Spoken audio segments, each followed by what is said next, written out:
दोस्तों, स्वागत है आपका हमारे YouTube चैनल पर जिसका नाम हैरी स्कैरी टेल्स है। मेरा नाम हैरी है, तो चलिए दोस्तों स्टार्ट करते हैं। शीतल ने अपने पति विनय को जोर से आवाज लगाई। तभी वो भागते हुए उसके पास आया और बोला, क्या हुआ शीतल, तुम ठीक तो हो? वहां कुछ देखा मैंने, एक काली परछाई। वह दोनों हाथों से मेरा गला दबाने की कोशिश कर रही थी। शीतल ने घबराकर विनय को सब बताया। तुम्हारा वहम होगा शीतल, तुम आराम करो। विनय ने उसके सिर पर हाथ रखकर कहा। नहीं विनय, यह मेरा कोई वहम नहीं है। मैंने सच में किसी काली परछाई को देखा। शीतल ने चिल्लाते हुए कहा। शांत हो जाओ शीतल, देखो तुमने ही तो कहा ना कि तुमने किसी परछाई को देखा है, तो हो सकता है कि वह किसी और चीज की परछाई हो और तुमने ऐसे ही इमेजिन कर लिया हो।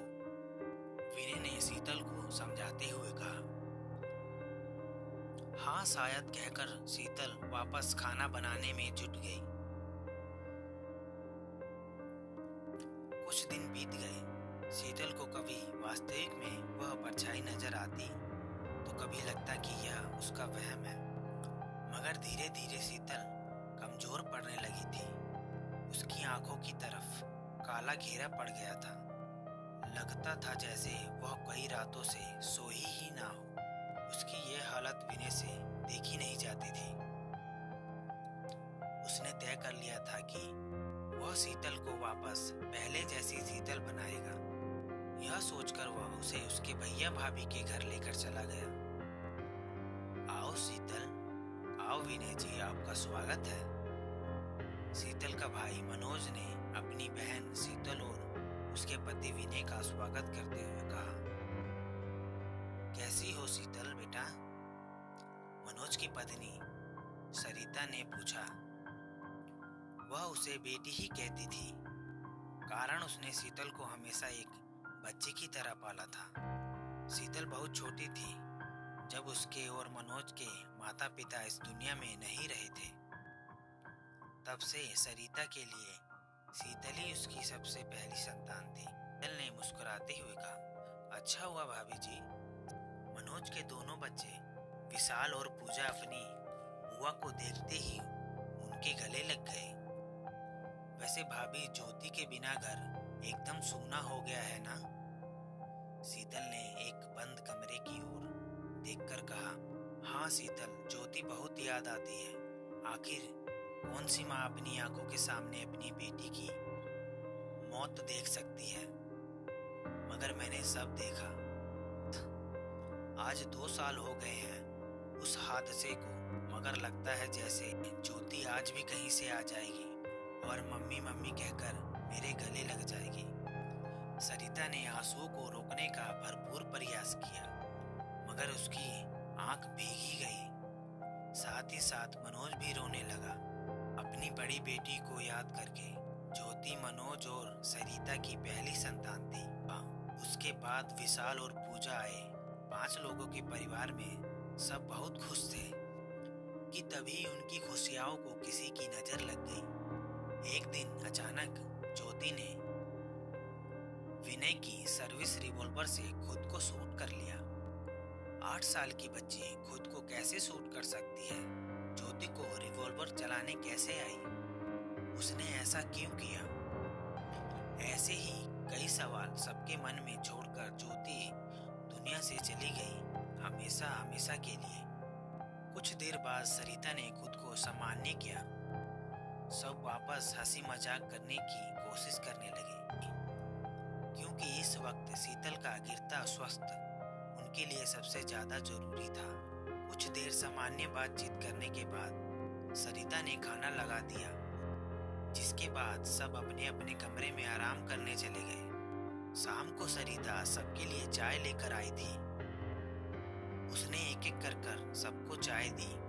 शीतल ने जब मेज पर रखा हुआ चाय का कप उठाना चाहा तो उससे वह उठा ही नहीं गया। ऐसा लग रहा था जैसे वह कप अचानक से बहुत वजनदार हो गया हो।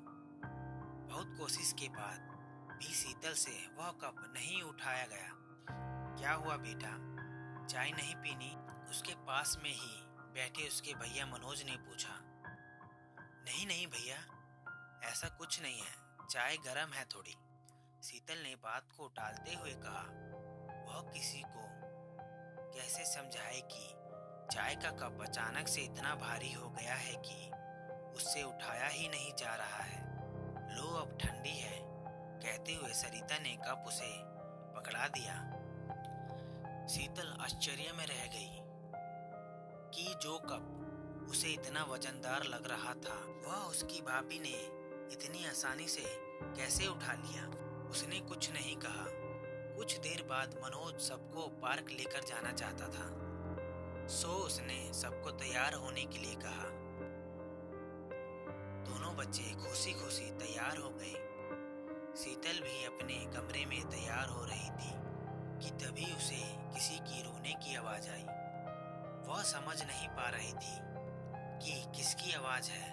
कुत्ता, इंसान और मेंढक की मिली जुली सी रोने की आवाज आ रही थी। उसकी ड्रेसिंग टेबल पर लगा बल्ब भी चरचराने की चरचर की आवाज करके जलने बुझने लगा। डर के मारे शीतल के माथे पर पसीने की बूंद उभर आई। एक बार फिर चरचराने की आवाज कर बल्ब बंद हो गया और कुछ पल बाद अचानक से ही जल गया तो शीतल की चीख निकल गई।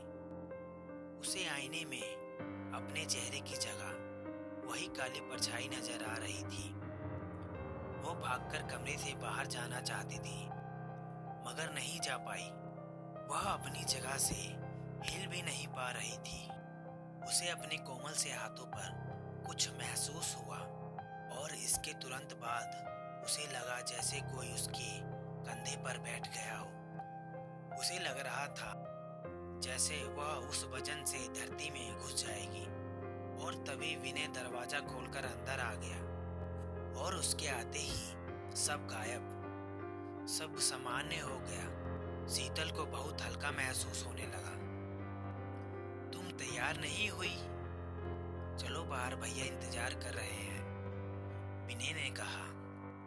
मैं बस तैयार हूँ, बाहर आ ही रही थी। शीतल ने खुद को सामान्य दिखाने का प्रयास किया।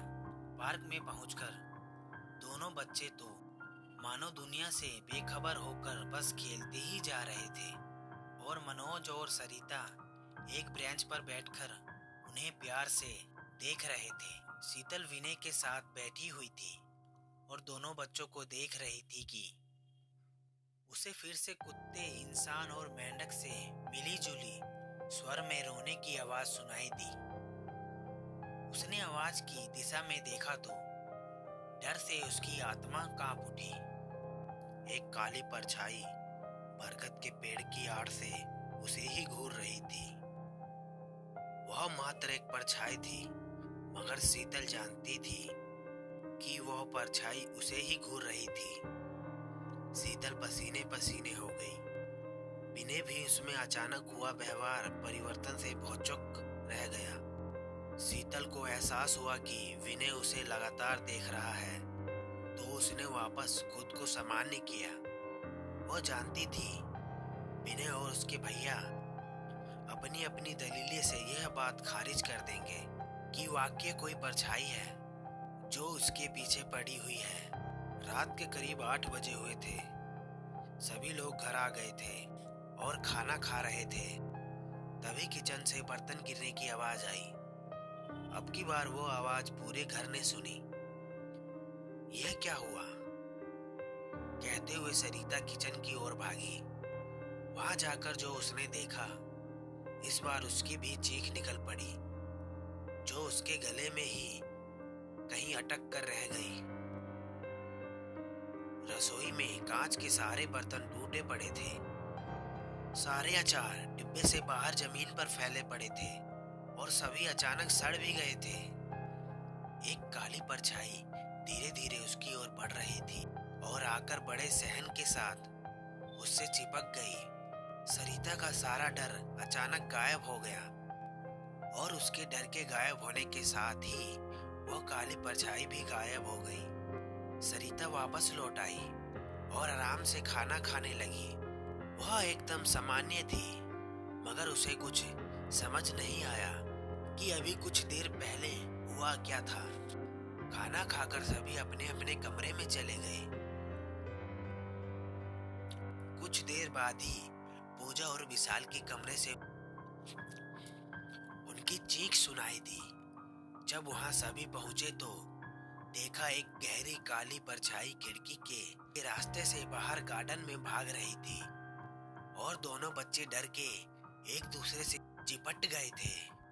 मम्मी पापा, परछाई, पूजा बस इतना ही कह पाई, जबकि विशाल के मुंह से तो एक शब्द भी नहीं निकल पा रहा था। यहाँ सब हो क्या रहा है? यह काली परछाई मैंने भी देखी और अब यहाँ बच्चों को परेशान करने आ गई। सरिता ने गुस्से और नफरत की मिली जुली भाव से कहा। हालांकि उसे उस परछाई से कोई नुकसान नहीं पहुंचा था, मगर कोई भी माँ अपने बच्चों को खतरे में नहीं देख सकती थी। बात करते हुए सभी लोग हॉल में आ गए थे। दोनों बच्चे अपने कमरे में सो चुके थे। ना जाने यह क्या मुसीबत है, सरिता ने चिढ़ते हुए कहा। हाँ भाभी, यह परछाई मैंने भी देखी है, बल्कि एक बार नहीं, कई बार। भाभी, मुझे तो लगता है कोई भूत हमारे परिवार के पीछे पड़ गया है, शीतल ने डरते हुए कहा। सुनो, आप कल ही किसी को बुलाइएगा। मैं अपने बच्चों को डर के साए में जीते हुए नहीं देख सकती। सरिता ने मनोज को देखकर कहा। किसी को बुलाना पड़ेगा। मैं जल्दी से जल्दी किसी ऐसे इंसान को ढूंढूंगा जो हमारी मदद कर सके, मनोज ने कहा।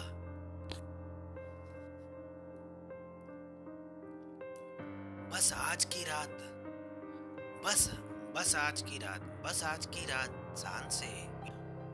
की रात शांत से बीत जाए, भैया ने विनय से कहा। और फिर शीतल को देखा जो कि बहुत डरी हुई लग रही थी। कुछ देर सब अपने अपने कमरे में चलकर आराम कर लेते हैं, वरना रात भर वो परछाई ना जाने क्या क्या करतब दिखाएगी, शीतल ने नफरत से कहा। और वह पलटकर अपने कमरे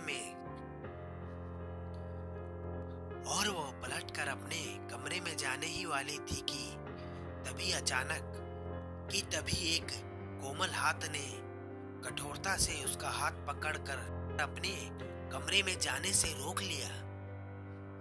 सरिता उस काली परछाई को वापस अपने सामने देखकर चीख पड़ी और मनोज और विनय आंख फाड़कर उस परछाई को घूरे जा रहे थे। बाहर गार्डन में लगे पेड़ पौधे अजीब सी आवाज उत्पन्न कर रहे थे, जो पेड़ पौधे की आवाज जैसी ना लगकर कोई कान फोड़ स्वर उत्पन्न कर रहे थे, जिसके कारण सबका अपनी जगह पर खड़ा रहना भी मुश्किल हो जा रहा था। अंदर हॉल में रखा हुआ एक एक सामान हवा में उड़कर इधर उधर गिरकर टूटा था। शीतल की जानी पहचानी इंसान, कुत्ता और मेंढक की मिली जुली रोती हुई आवाज इस बार सभी को सुनाई दे रही थी। हॉल में लगा हुआ प्रत्येक बिजली का उपकरण झरझर की आवाज कर फूट रहा था। अब हॉल में लगभग अंधेरा हो चुका था। अब एक छोटा सा बल्ब बाकी था जो अंधेरा मिटाने की नाकाम कोशिश कर रहा था। उसकी नाक के बराबर रोशनी में सबने देखा वह काली परछाई अब धीरे धीरे आकार ले रही थी। मैं भूत हूँ बुआ, उस काली परछाई ने अब भी शीतल का हाथ पकड़ रखा था।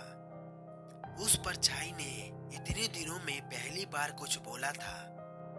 उसके मुंह से शीतल के लिए बुआ शब्द सुनकर सब हैरान रह गए।